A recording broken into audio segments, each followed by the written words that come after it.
Welcome into This Is MLS. Happy Wednesday, everyone. I feel like it's been a long time and we missed you. Kaylyn Kyle, Andrew Wiebe, Dax McCarty. It's been since All-Star and a lot has happened, gentlemen, especially the transfer window, maybe one of the hottest transfer windows that we've seen here to date in Major League Soccer. We saw Rodrigo De Paul to Inter Miami. We saw Thomas Müller to the Vancouver Whitecaps and Heung-Min to LAFC. We've seen two of those three debut. Obviously, Rodrigo De Paul in the Leagues Cup played every single match except for 2 minutes. Thomas Müller, he's running right now. I just checked his LinkedIn page, not running to Vancouver as of yet, but he will be there soon. And Heung-Min off the bench. We saw him 30 minutes in that game against Chicago. Yeah.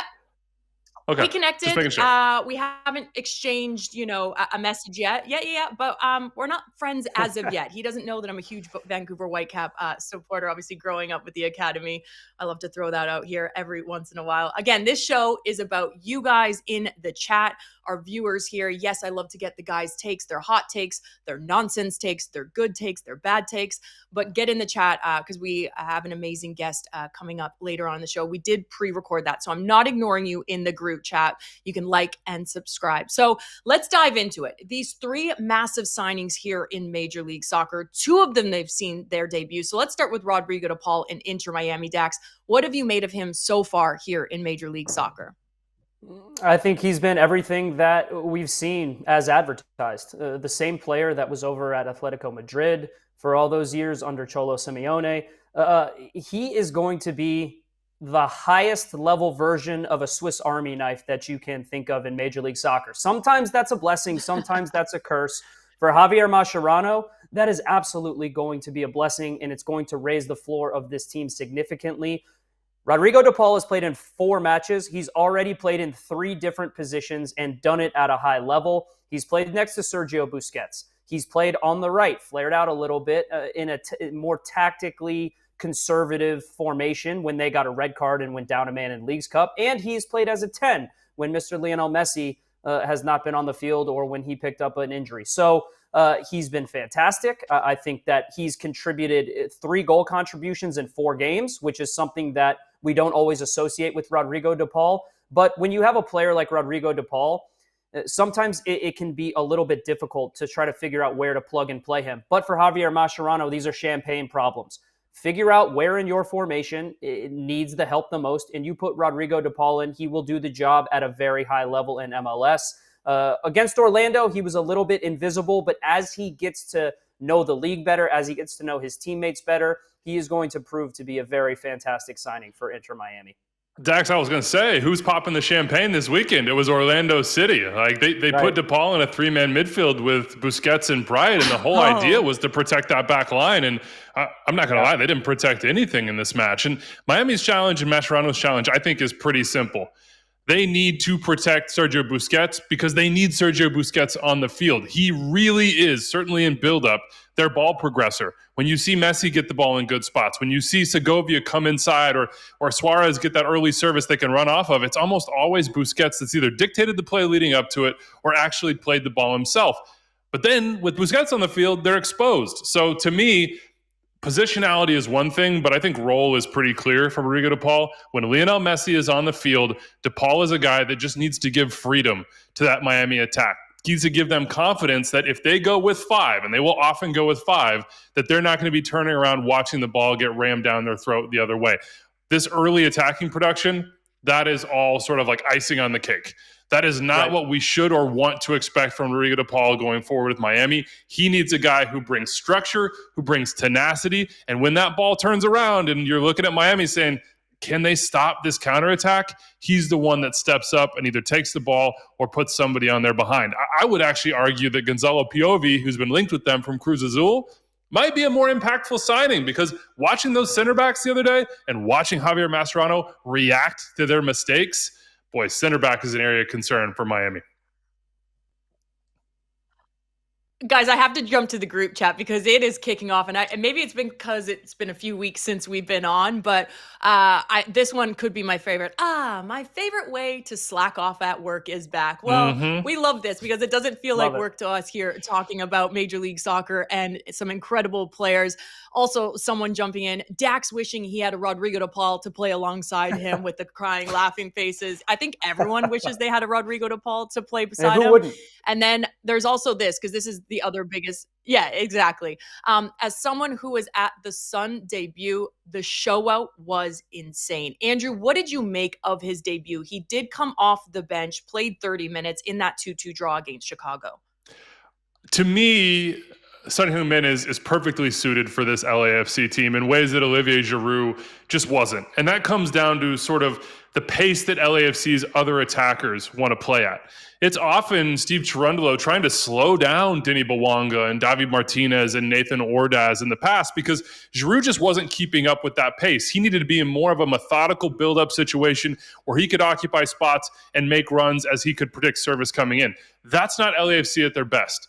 But Son at his best is either playing up top in that at times with Tottenham, but more likely on the left-hand side. Well, he's not going to supplant Denny Bouanga, but we saw in this match against the Fire how the two can sort of not only live together, but also thrive together.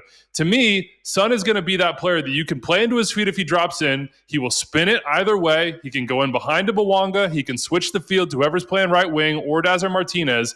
And then he can sort of choose his moments and his timing to make those secondary runs that are so dangerous. We know he's a great finisher, two-footed in the box, but he also understands space. And the way LAFC play with the wingers oftentimes ahead of him, he's going to be able to pick his moments to be goal dangerous, to attack the near post, or to look for a cutback.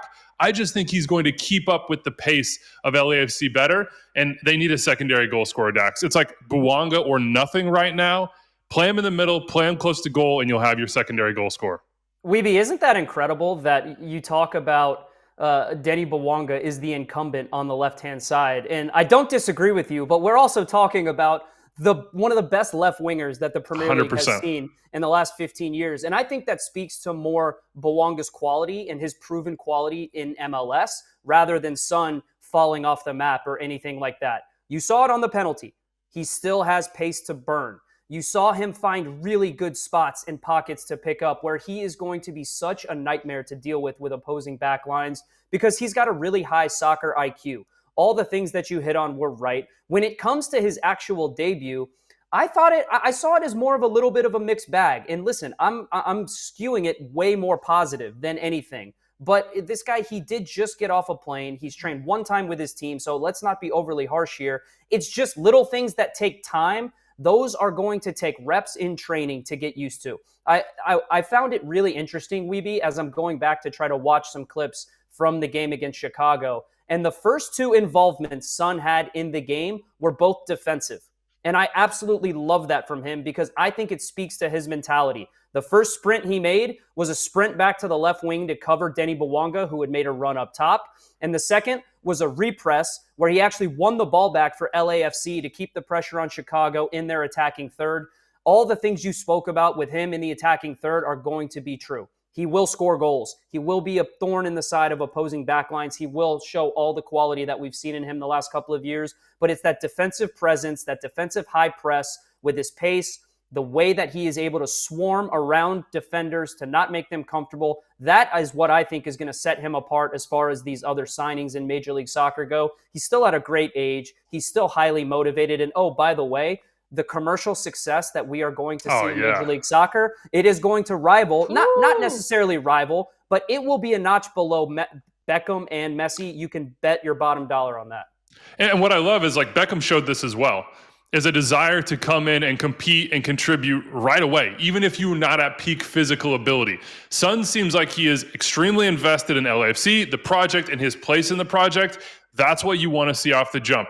I hear what you're saying about Bouanga and about like, okay, wait, Son is being supplanted off the left wing by Denny Bouanga. I think that's more about the versatility of Son and sort of the one-track mind of Denny Bouanga than anything else. Agreed. To me, Bouanga on the left, just straight line running, beating people, gives Son every opportunity in the world to sort of interpret space in front of him, understand when and how he needs to arrive, and then do what he does best. with just finish. But we saw, to your point, like mixed bag, a few times in that game where they just tried to occupy the same space. And I think pretty quickly Son is going to realize, just let Denny cook.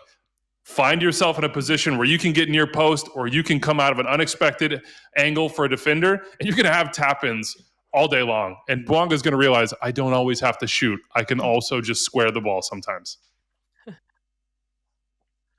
Talking about cooking, Cole Bassett's left foot is cooking in the chat right now. So like the little L bar under your names where it's like, Andrew Wiebe, whatever. This is your new handle. Okay, let's start with Andrew Wiebe. Andrew Wiebe is the David Attenborough of Major League Soccer. If Attenborough had a deep love for roster compliances and soft spot for chaotic midfielders, all right? Yeah, ready? Daxie, you know what? This is so spot on.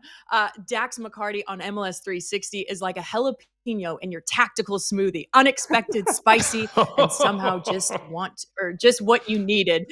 We don't just love his hot takes. We need them to survive match day chaos. You ever had a jalapeno in a smoothie, you know what, Dax? Producer Pedro on the weekend? Never. This is what your L bars are going to be, you.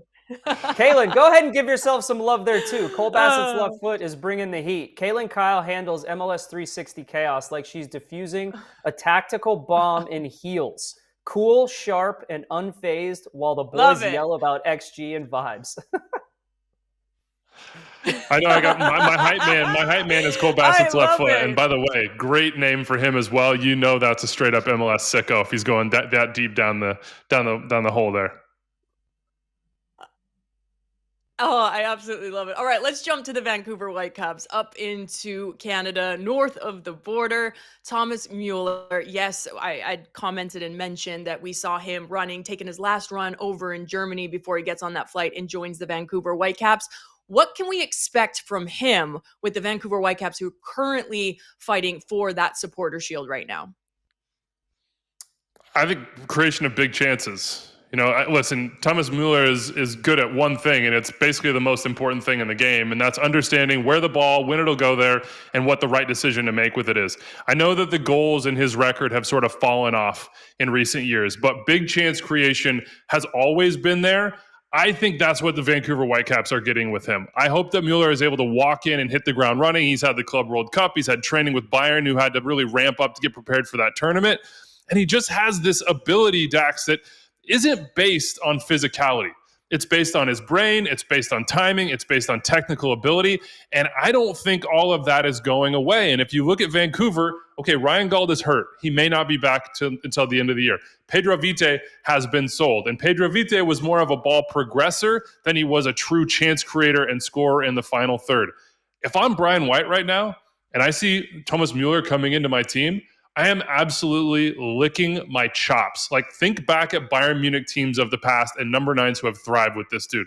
Mario Gomez, Lewandowski, Harry Kane now. When Müller's on the field, he can play on the right, he can play on the left, he can play underneath. He's comfortable in any spot in the final third, and he just puts the ball on a freaking platter for his number 9s. I think this is going to be the exact signing the Vancouver Whitecaps need.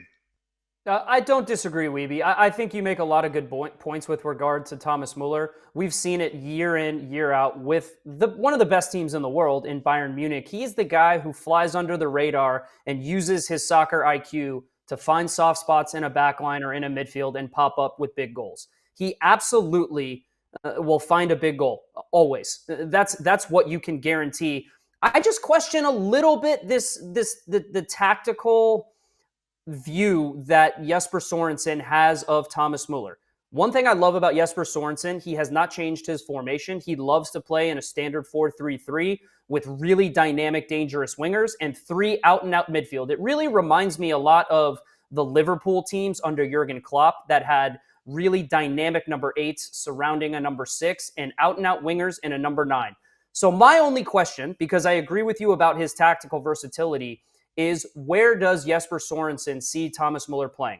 Does he change his formation to accommodate Müller? Does he play 2 number 6s more defensive with Berhalter and with a Kubas and with a Thomas Müller as more of a 10? Does he play him flared out to the right or to the left? Because we know Sorensen appreciates the pace that a guy like Jadon Nelson or Emmanuel Sabi offer to get down the line, get into the box. This signing for me is a great signing, but it's also one that I'm taking a cautious approach about. I'm taking a wait-and-see approach to see how Sorensen wants to use him and, quite frankly, how fit Müller is. He's been coming off the bench a lot more for Bayern Munich than he has been starting in the latter stages of his career. He's 35 years old. I still think he's at a good age. I still think he'll be able to contribute at a high level for this team. I'm just pumping the brakes a little bit more on this signing than I am on the other two, strictly until I see how Sorensen wants to use him. Get out of here, Dax. I know. I was doing the same, though, Dax. Like, for the first week after I saw this signing, I was just definitively ranking it third in terms of impact between Son, De Paul, let's rank them and then. Müller. Let's rank them. Where would you guys rank these three? Let's start with you, Wiebe. 1, 2, and 3. Yes, okay, we haven't seen Thomas Müller. But as of right now, where are you ranking them? And then in a few weeks' time, when we see Müller, I'm going to make you re-rank them. So I'm ranking on impact, okay? So don't take this as like who's going to be eyeball test the best player or who's going to have the most goals and assists, though I think my number one will rack up certainly the latter. I'm ranking it on impact, who elevates their team the most. And chop me down, Dax, if you've got to, but I've talked myself into this. I'm ranking Thomas Müller number one, and that's because of the difference that he makes in this Vancouver team that are missing, I think, exactly what he brings. Jaden Nelson, Sabi, Ali Ahmed, these dynamic wingers, that's all well and good. There is no secondary sort of fulcrum around which this attack operates outside of provide service to Brian White. I think Thomas Müller walks into this team. I think his understanding with Jesper Sorensen is going to be really good off the front, off the jump, and he's just going to elevate their trans creation to a level where they could plausibly win the Supporters' Shield. Without him, without Thomas Müller, and with Ryan Gauld hurt, and Pedro Vite gone, I would give them no chance at winning the Shield. With Müller, I think they can do it. After that, I go Son, just because I think LAFC has a big ceiling they can reach with him scoring goals and complementing Denis Bouanga. And then I would go Rodrigo De Paul because I think Miami have bigger issues than just that midfield protection. I think center back is a real concern for them, especially against elite opposition. I tell you what, Kaylyn, I think Cole Bassett's left foot. I think Cole Bassett's left foot should talk about Andrew Wiebe being the little jalapeno in the smoothie. That was a spicy take there. I've convinced myself. I love it, though. Wiebe, I appreciate it. Here's the best part about this debate is that there is no wrong answer, okay? You can talk about it all you want. The fans from all over can talk about it all they want. 3 of these players are going to have a massive impact on their teams. But here's the reality. Son is number one, and it's not even close. He will have the biggest impact on everything. On the field, off the field, he is the superstar signing of the last couple of years. Obviously, Lionel Messi leading that charge, but Son Heung-Min, he is the key. That this is going to take LAFC from just a good team to a great team. They will contend for every trophy, and I see a very, very bright couple of years in LA for Sonny. Number 2 and number 3, this is where it gets interesting because I love what you said about Thomas Müller. I'm still pumping the brakes until I see how he's used tactically and, quite frankly, how he adjusts to playing all of his home games on turf, which he's never done in his entire career, and how he deals with the travel in MLS. I still want to see where Jesper Sorensen uses him tactically. Make no mistake, he is a fantastic player. He will score goals. He will create chances. Rodrigo De Paul is number 2, just merely for the fact that he's such a great player, but he's also going to keep Lionel Messi happy, okay? And if you get a happy and motivated, if you get, exactly, he'll keep him happy, he'll keep him safe. If you get a happy and safe Lionel Messi, guess what? Inter Miami jumps to the top of all the trophies to potentially win. Thomas Müller, I'm putting him at 3rd, but it is a respectful 3rd, okay? I love the vibes that he's going to bring in the locker room. By all accounts, my buddy Bastian Schweinsteiger says that he is one of the most jovial, happiest players that you could ever have in a locker room. And who doesn't need that? I think Vancouver is going to thrive with Müller, but he's 3rd on this list. All right. Well, again, the chat is going, I love you guys today. Whatever everyone's drinking in the chat, bring this every single week. Thomas Müller signing with Vancouver is like dropping a World Cup trophy into a Tim Hortons cup. Unexpected, glorious, and somehow still polite. If you don't know what Tim Hortons is, it's basically like the American Dunkin' Donuts. It's glorious.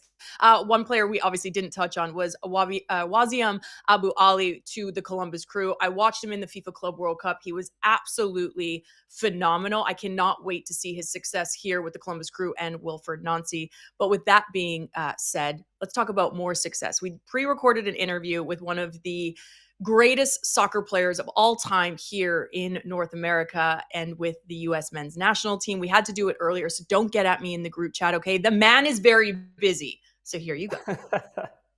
All right, gentlemen, you know I love you too. I love working with you, but I needed to spice up the show. I needed to bring in one of the greatest American soccer players of all time, represented the U.S. men's national team over 150 appearances, 6-time MLS Cup winner. I mean, he's so goddamn good that we named the MLS MVP after him, Mr. Landon Donovan. Thank you so much for joining us. How you doing? My pleasure. Thank you, guys. It's great to be here.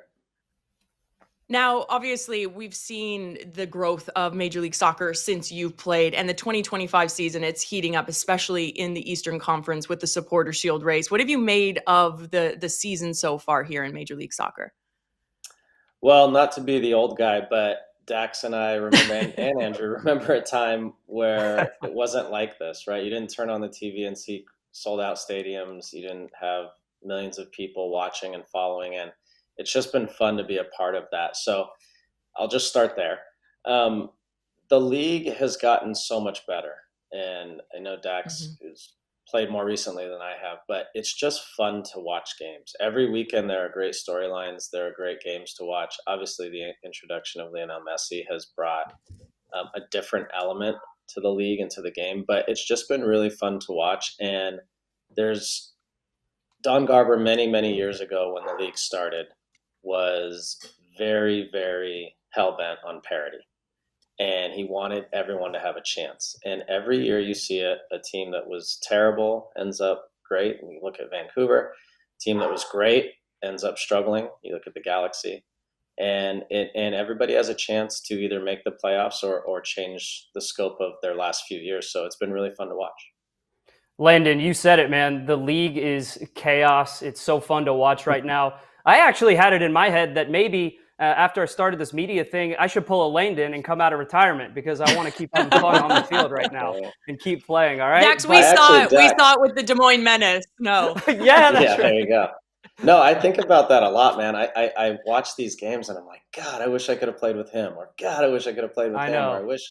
Oh, it looks so fun now, but that's okay. We're all tired. Right, Landon, if you were to come out of retirement right now, which team would you want to play for, considering which players are on that team right now? Okay, well, I have to say the Galaxy, but other than that, just based on players, I mean, like, to get to play with Evander would be so fun. You got to play with Hani there in Nashville, Dax. Like, there are so many high quality getting to play and like help mentor a guy like Diego Luna now would be so much fun. So I'm sure it existed when we played two of those same types of players and the same feeling, but you watch now more from a historical perspective, and you'd love to be on the field with them.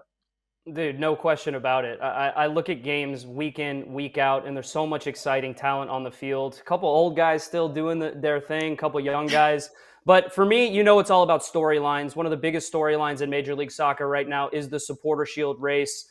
What do you make of the Shield race? Who is kind of sticking out for you as having the upper hand, having the edge right now?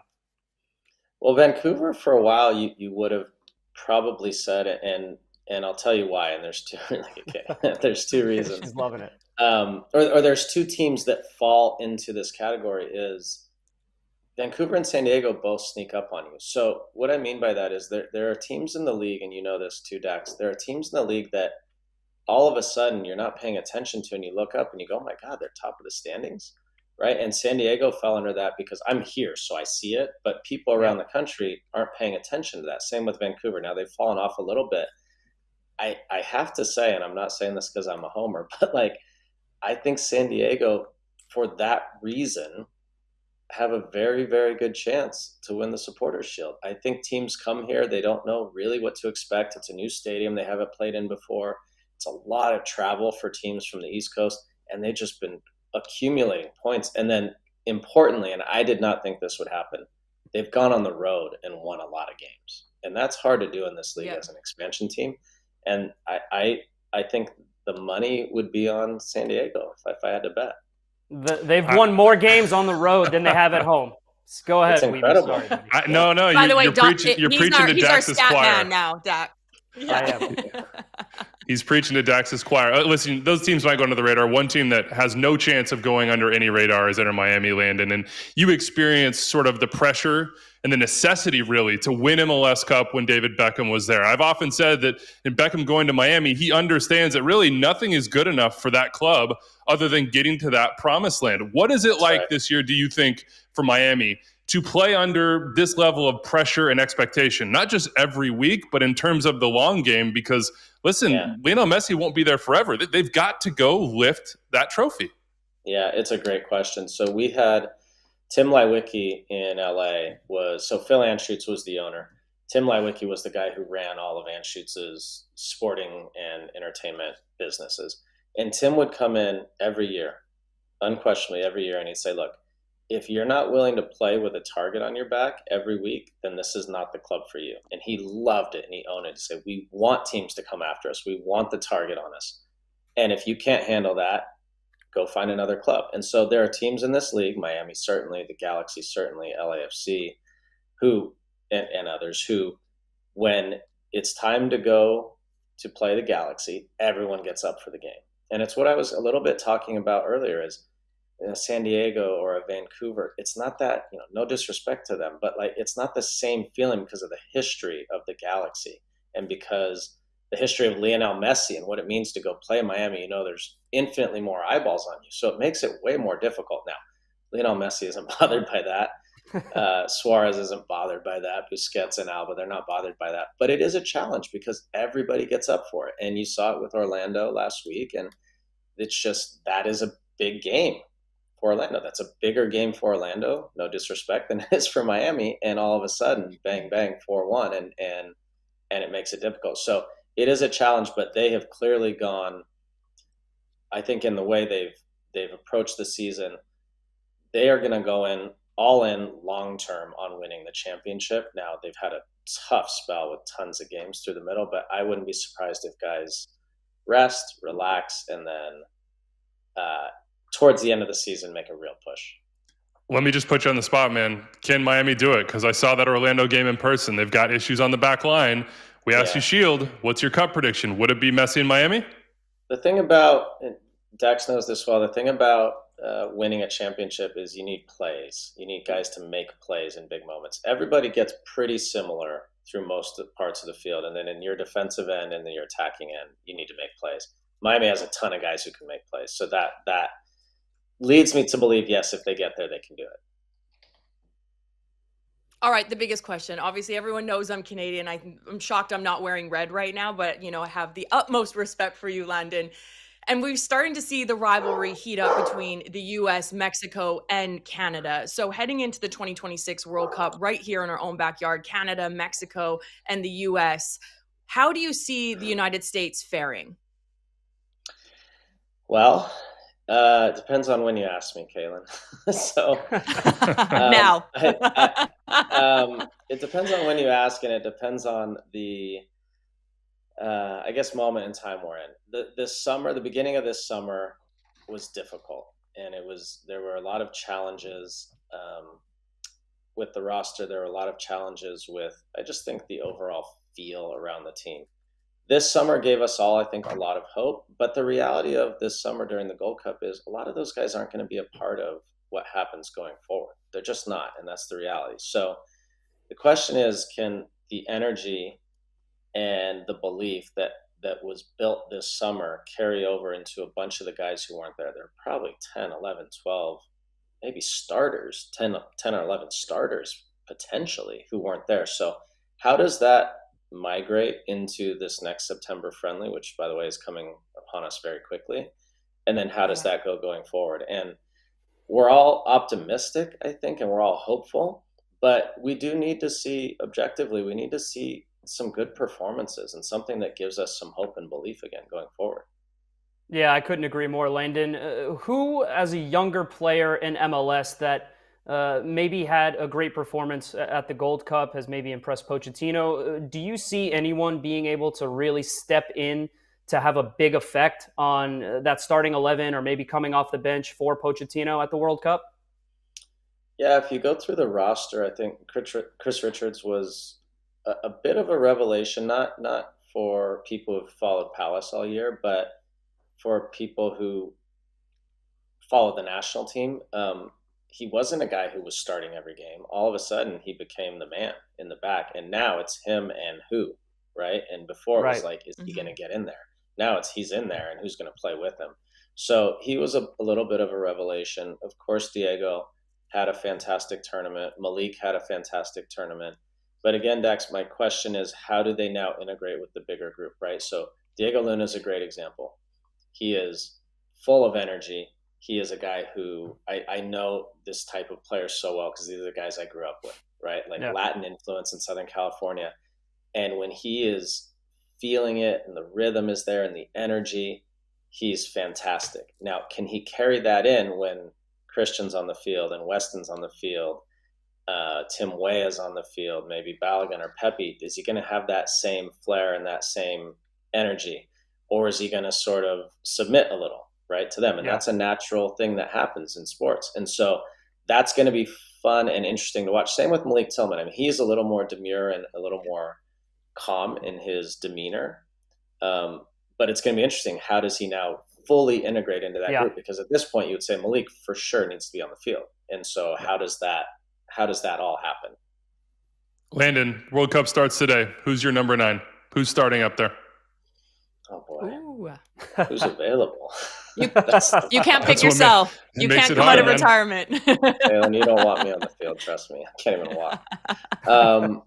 My gut would say Pepe. It's not who I want, but who I think, because I assume he's going to be healthy, and I assume he's going to be playing well. And with Flo Balogun, we just don't know. There's been too many question marks. So I think he's more talented. He's probably in a lot of ways a little, I guess, a more athletic profile that can cause problems. But Ricardo's done really well in the national team and when he's been healthy in Holland. So my gut would say Pepe. All right, Landon, last one for me about the U.S. Oh, sorry. Yeah, okay, I was just going to ask you go, Daxie. I was just going to ask, Landon, like U.S., you've seen them, you've watched them throughout Pochettino's time as the U.S. men's national team coach. There's a lot of pressure on this team, in my opinion, with the World Cup on home soil, an expanded World Cup. They have a good seed going into the tournament. What is a successful World Cup? What does that look like for this U.S. men's national team? It's a good question, and it's hard to know, Dax, because...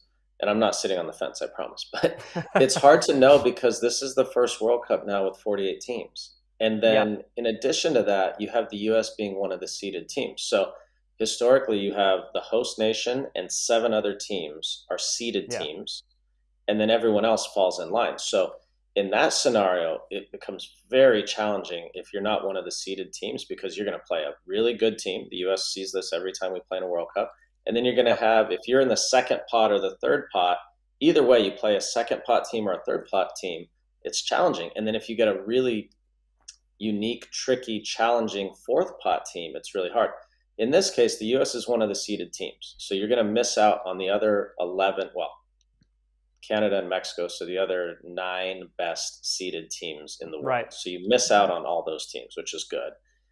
The question is, what does the group look like? I don't think there's any scenario we could say that it's a success if we don't get out of our group, right? We need to get out of our group.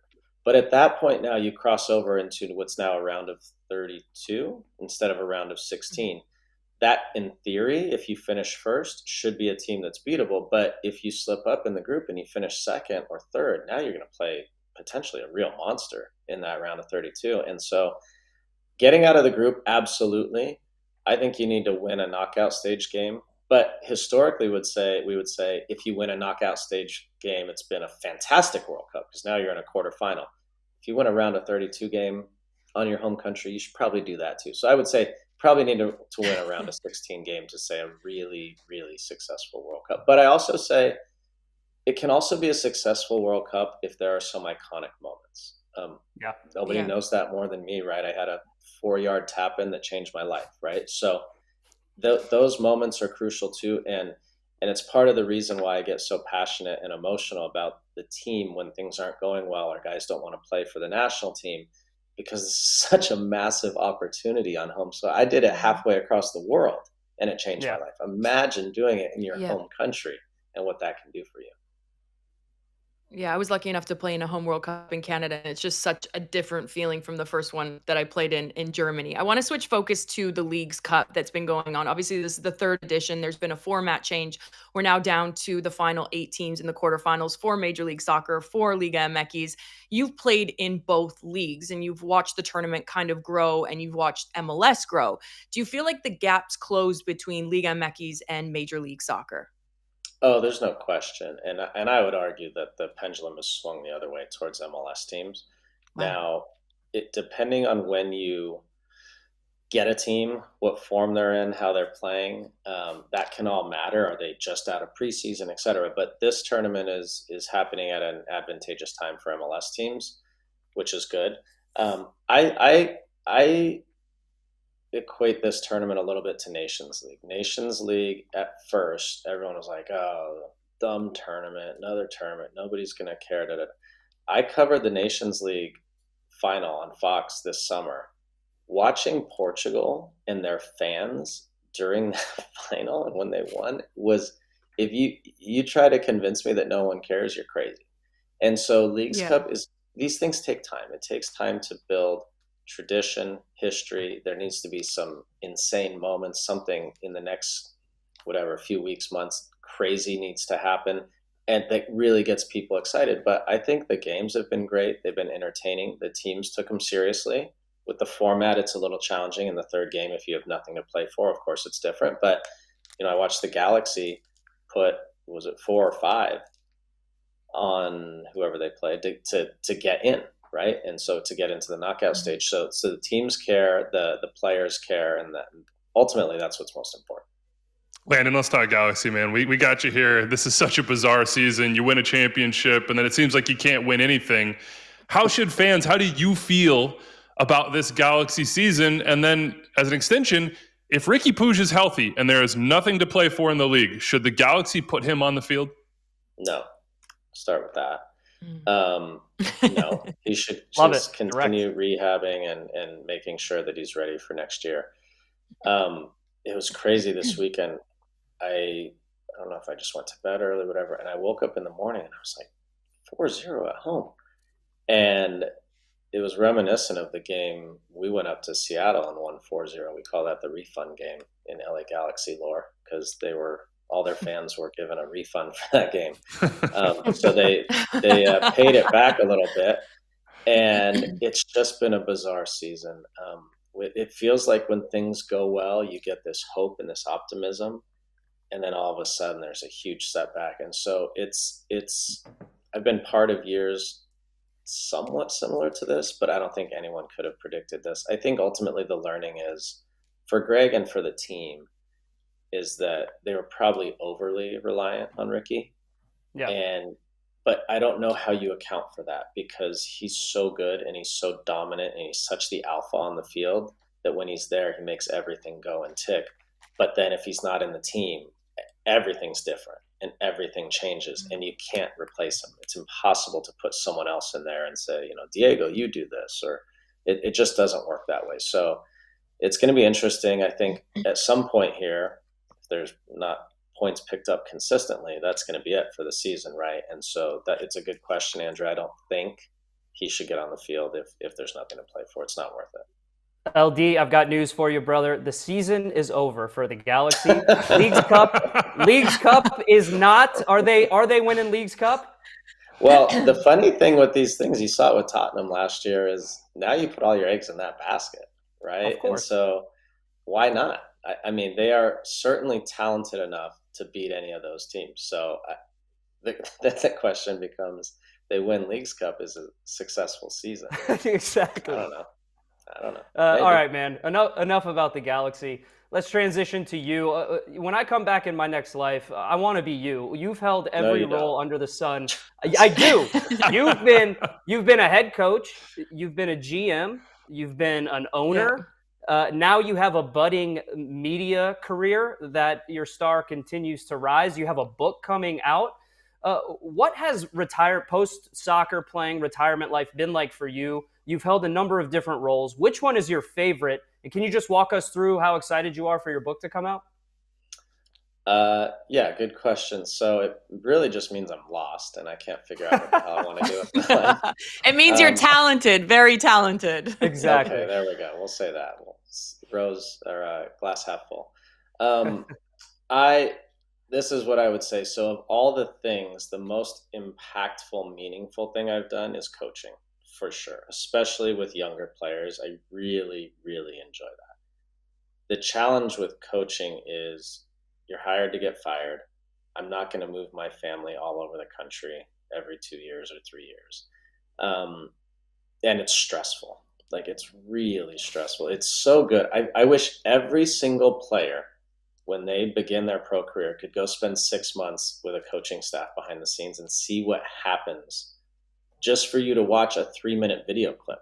It takes hours and hours of editing and looking to show Dax a 3-minute clip on, where he should have passed to Hani instead. How many times I lost possession? Thanks, buddy. Exactly.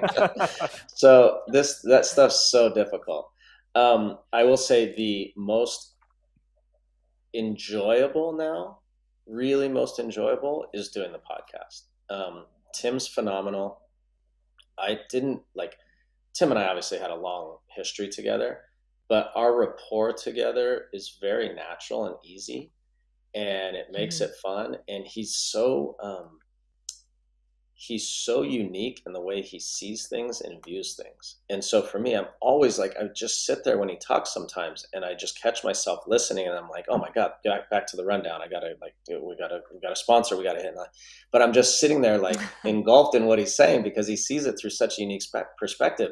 And we were on opposite ends of the field. So we also see things totally differently. So that's been really fun.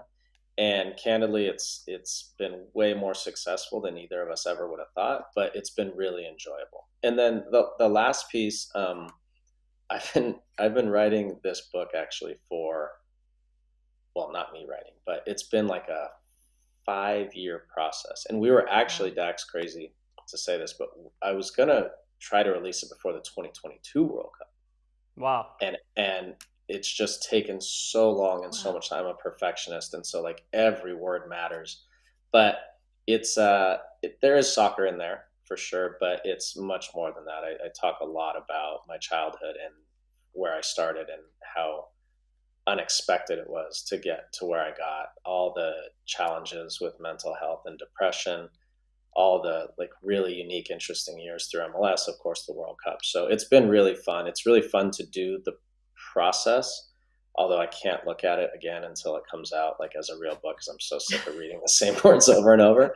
But then it'll be fun when it hits. So it's been a passion project. Landon, I enjoy the podcast. One of the things we used to love doing on Extra Time was Mount Rushmores. And we would do it for every single club in the league and everybody else. And obviously you were on our MLS Mount Rushmore. So I need to flip it on you. I need your MLS Mount Rushmore, 4 guys that you would take the chisel out and put up and have stand the test of time. And you can include yourself. That would be okay if you want to. Nah, you should include yourself. You should. You have to include yourself. Little narcissist. He's the sculptor. How about that? Okay, great question. This is tough. Okay. For sure, Robbie Keane. Even though he didn't have as much longevity as others, but I just think he was so good. I'm going to go early days, Jaime Moreno. One of the best soccer players I ever watched and played against in person. And like if he played today, people would be enamored with him. I mean, he was so good.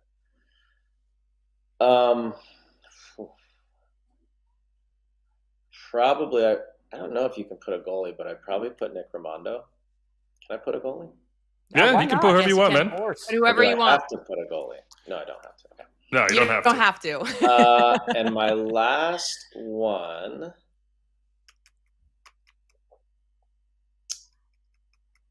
trying to go through teams. You don't have to put me. It's okay if you don't. We're still going to be friends. Okay? Hey, Dax, there's a height restriction. You didn't make it. It's the statue lower down the mountain for you, okay, Dax? All right, I'm like my last the NIT one. Mount Rushmore.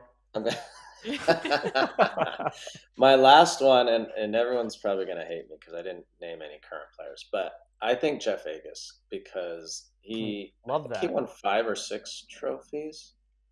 I believe it was 6. I think it was 6, and to me, it's about winning. And I like. It's great to like have a few great years and score some goals and highlight video and all, but you gotta win. Like if you're gonna be an all-timer, you gotta win. And Jeff was the ultimate winner. Well, you're the ultimate winner, judging by the bookcase behind you. So last question before we let you go. What is your favorite item on that bookshelf behind you? Oh, good question. I mean, I have pictures of my family, so I can't not say that. Okay, sorry. Let's but do I'm trophies. Not going to say that. Not family. Yeah. Okay, I'm going to go with 2K. One is this hat, right. which is that hat, my 100th cap. Yep. I think they only did this 1 or 2 times, actually. They used to give Rolexes out. And so when I got to like 97 caps, I was like, oh, I'm going to get a Rolex, even though I don't wear watches. And then when I got my 100th cap, Sunil Gulati called me from the U.S. soccer president, and he said, hey, man, we decided to do away with the whole Rolex thing. And I'm like, what? I'm waiting forever for this thing. Here you go. Here's a snapback. Yeah, here's a hat for $17 instead of a $5,000 Rolex. And I was like, all right, whatever. But then they made this really cool hat, and it's got engraved on the sides you can't see, but it's every game of the 100. Oh, very cool. Wow, that's cool. And then the other, and you can see it up there, is my ring case with all 6 championship rings. Oh, cool. Which one was your favorite ring? Which one do you like the best? Actual ring? Or like what? Let's do 2 parts. Say, you're such actual a girl ring and then most memorable. I am. I'm such a girl. Okay. I have to look at them because I haven't looked at them closely. God, that's hard. I mean, the first one's so special in 01, just the feeling. But then the ultimate like relief ring was winning in 2011 because of everything that had gone on with David and the club, and we've been so bad for so long, and so it just felt like finally we got the championship. Bring those rings into the studio if you ever come, just so Dax and Sasha and Brad can, just so they can see what those look like. Yeah, you bring the rings in, okay? Wow. I'll bring in the dinner plates that we won at Red Bull, okay? Yeah, that's Landon, good. Thank you so much for joining us on This Is MLS. We know you're the busiest man in the world, and we appreciate it. We love everything you do, not only for Major League Soccer, but the sport in general here in North America. We see it in Canada. We see it here in the U.S., so it doesn't go unnoticed what you're doing off the pitch and in front of the camera. So again, thank you so much. Looking forward to reading your book, and I'm looking forward to bringing you in the studio. We have to get you into MLS 360. I think you'd be brilliant. Would love to. Cheers, and LD. Thanks for having me. And I'm also half Canadian, Kay. I don't know if you know that, so go Canada. I knew I loved you. Thanks, guys. All right, gentlemen, I have to say the first time I met Landon Donovan was at MLS All-Star, and he couldn't have been nicer to not only me, my kids were there. He made time for everyone, and that just solidified what I think of him as a person, not only as a player, but just a person off the pitch. He was just so cool. Yeah, Landon was fantastic. He gave me fatherhood advice on the birth of my first son. Imagine that, being an MLS sicko for many, many years and getting a DM from Landon Donovan. His advice was skin time. Get as much skin-to-skin contact as you can, which is good advice. Come on, it's not ooh, it's sweet. I said cute. I said cute. Okay, sorry. I love skin time. I also think Landon's come out of his shell a lot. I think he was a little guarded back when he was a player, and now you just see he's embraced the full media role. He's really thoughtful, articulate, and there's probably no one with a breadth of knowledge and experience more so than Landon. He was brilliant. All right, guys. Again, this show is all about our fans. You guys have been brilliant throughout the entirety of this show. So like, comment, subscribe. I'm going to try to bring them in as much as I can, but I want to play a little game because everyone knows that I wasn't good in school. I could never get the grades to be a lawyer. So here we go, because the MLS keeps rolling this weekend. Match day 29 is almost upon us, and the Supporter Shield race continues to heat up. So I want to take a look at the Supporter Shield standings heading into the weekend, because Philly, Cincy, Miami, Nashville, Vancouver all dropped potential points last weekend. Now they're coming into this one. Obviously, Philly still holding that top spot. 8 teams separated by just 7 points of Philadelphia Union sitting in first position. So here's my little game. I got my little lawyer. I don't know. What do you call the thing? The gauntlet? Gavel. I'm going to say, Gavel. I'm going to say the gauntlet because I'm throwing down the gauntlet today. All right. You have 1 minute to state your case. Who will win the Supporter Shield out of currently the top 9 teams? So we're going to start with San Diego. Dax, I'm going to start with you. You got 1 minute on the clock. All right, me and Wiebe are going to go back and forth here. I'm stating the case for why a couple teams will win it, and then Wiebe's stating the case of why they won't.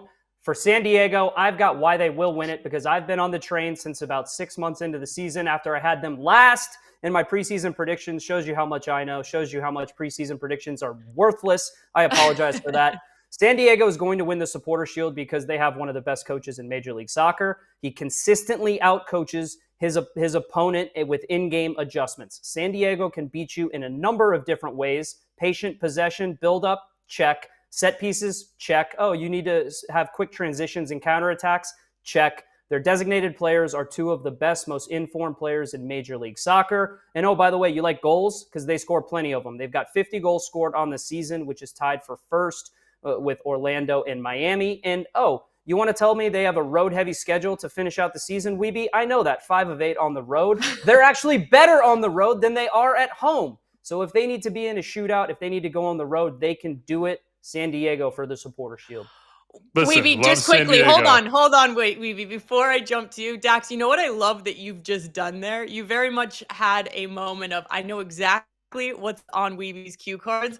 I'm going to trump him and make him kind of backpedal. Hey, all right, Wiebe, you're on the clock. Like Eminem in 8 Mile. Any good attorney should be anticipating the arguments of their opposition and introducing their own ideas first. So Dax comes from a position of advantage. Starting off, I'll come from behind and just say, listen, the odds are with San Diego not winning, and that's for a lot of reasons. Dax said the road form. I agree with him. I know it's 8 wins out of 12 on the road, but if you look at the underlying numbers, they are not particularly impressive. They're actually shaky, and as you said, 5 of 8 are away. Now, Sporting Kansas City last weekend is a good example of this.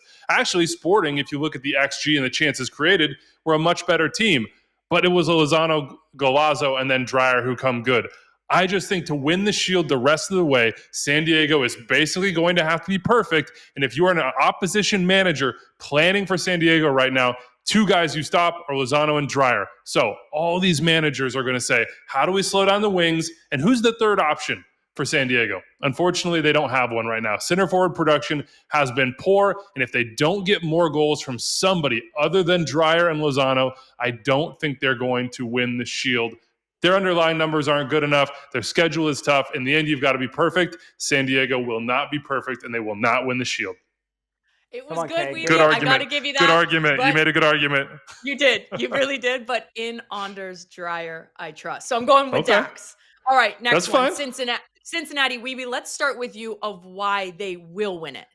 Okay, so listen, it's a tough time right now, okay, and Dax to be making this argument after you drop 3 points at home to Charlotte. But the good thing is, even though Cincinnati did not jump up into first place, they are right there in touching distance with Philadelphia. And I think they have something that the Union and other teams around them don't. First of all, Evander, but second, Kevin Dinke returning. He just came off the bench. If you get Dinke back in the starting lineup, some of those goal-scoring issues that Cincinnati have start to go away, and Evander gets more space as well. Second, I don't have any questions defensively for this team. They win tight games. They keep the margins tight. They've made some mistakes in the summer, Celentano being one of the culprits there. I think down the stretch, Pat Noonan will get them focused and tighten things up. And then again, as Dax pointed out, you've got to look at schedule. So we have a home-heavy schedule the rest of the way, and the games on the road I think are games that are winnable. That's at Portland this weekend, at LA Galaxy, and at the New York Red Bulls. all 5 other games at home, and you got New York City, Philly, Nashville, Orlando, and Montreal. So in Philly, Nashville, and Orlando, you have home games against direct opposition. If you can take 7 to 9 points against those teams, I think Cincinnati in the end will end up Shield champions.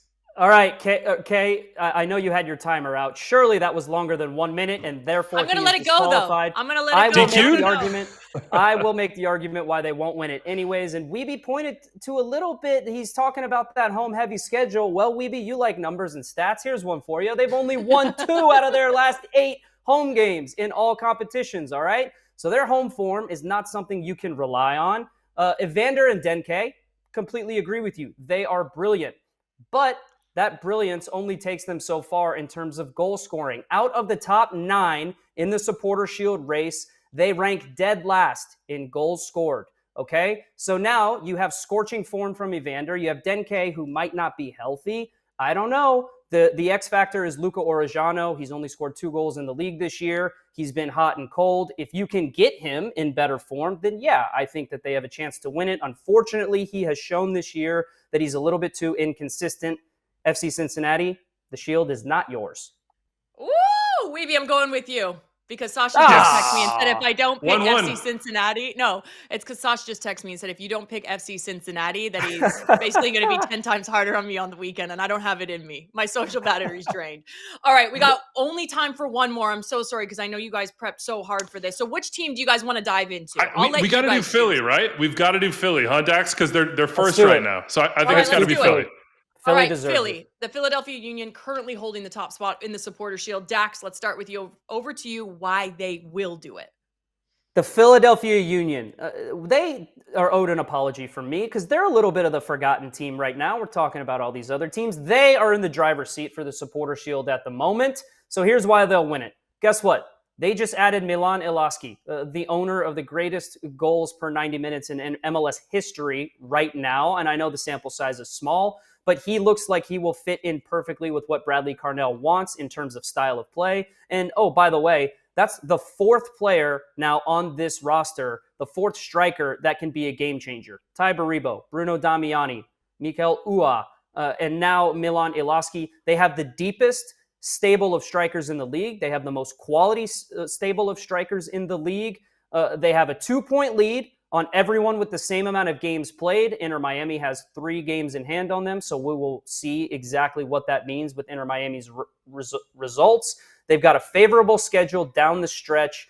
And, oh, by the way, Wiebe, they've got the best backline in Major League Soccer. They've only conceded 25 goals in 26 games.